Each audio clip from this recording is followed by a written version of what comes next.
Let's talk for a minute about the transfer portal. But no, stop. Don't roll your eyes, Brian Hadad. Don't Didn't do roll. it. Didn't roll. Let's not talk about football transfer portal. Let's talk about the baseball transfer portal. The highest profile college baseball player to this point enter the transfer portal happened today. Tommy White, or colloquially known as Tommy Tanks, the freshman at NC State, who was second on the team with 85 hits, drove in 74 runs, but more importantly set an NCAA freshman record and a single-season record at NC State with 27 home runs. Had 3 of them in the season opener, hit 5 on the opening weekend, hit 3 against Miami in the ACC baseball tournament. This guy can swing it. And he's described in news articles all over the place, even by an MLB scout, as a guy that looks like he should be playing beer league softball. Mullet, big sunglasses, overweight, double gold chains, but he can absolutely rake.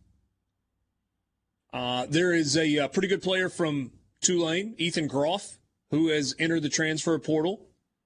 The shortstop from Kansas, after Kansas's coach retired, Maui Kanoa, I don't remember his last name.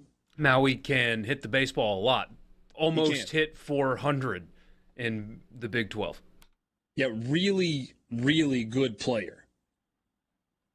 But there's nobody that carries quite as much swag in the transfer portal as Tommy Tanks. And hey, Dad, this goes along with the fact that Mississippi State, since the end of the season, has had 10 players enter their name into the transfer portal. That's not entirely surprising. No, not at all. I mean, you expected guys to leave this Mississippi State program and for this roster to look very, very different. Correct. So, yeah, I mean, I'll be honest with you, I wouldn't be surprised. I think it's done. I think that there's, unless somebody just makes a decision here late, but I would not have been totally surprised if that number had been higher. Okay. So between the combination of transfer portal players leaving, seniors graduating and moving on, and guys going to the draft, you think we'll see 20 new players, 20 new faces on State's baseball roster? I mean, that's probably feels like a correct answer when you think about, the starting lineup.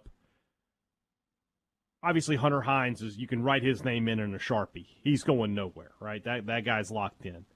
And then if Kellum Clark doesn't go in the draft, same thing there, right? Those two guys are sort of what you're going to build around. Slade Alford and Aaron Downs got some playing time, but, I mean, you could almost quantify them as new faces. Everybody else is going to sort of come from the portal or be a recruit or somebody you're not overly familiar with. And then in the pitching staff, State's already got one guy in the boat, Landon Gartman, who was a first-team All-AC player at Memphis. I loved his stat. I looked at his stats, and the one that I liked the most was strikeout to walk. For you think about Mississippi State last year and how bad they were at giving guys free passes, 94 to 29. That was his strikeout to walk ratio. So that's a good number. And that's the kind of player that State's going to be able to pick off. High-end players from small teams and conferences. You're not going to Tennessee, you're not going to Oregon State and Miami and getting those guys for the most parts. But you can go and get the best player out of Memphis. The best player, you mentioned Ethan Groff. There's a lot of smoke around him ending up in Starkville. Those are guys that State's going to have an opportunity with. Tommy Tanks, everything, and Bork and I talked about it. You said Florida. I heard Florida State earlier today. I've heard LSU earlier. So he's sort of all over the board. I do think he wants to get back to his home state of Florida.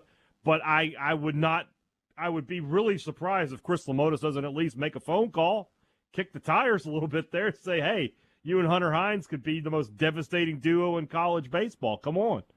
So State has got a lot of new faces coming for sure. When you think about the bullpen, I mean, you got to have new faces. Those guys last year, they proved they can't do it. They proved they can't be trusted in any kind of situation like that. So you got to have new faces there. There's no way around it if you want to win. So Mississippi State is going to have a new catcher, although Luke Hancock's back, right? No. He was a senior. He could be. He could be back. And if he's back, he's probably your catcher, right? He would almost certainly be the catcher because you don't have another one on the roster right this second because Logan Tanner's going to leave. But still, that is, compared to this year, a new catcher, which means there'll also be a new first baseman.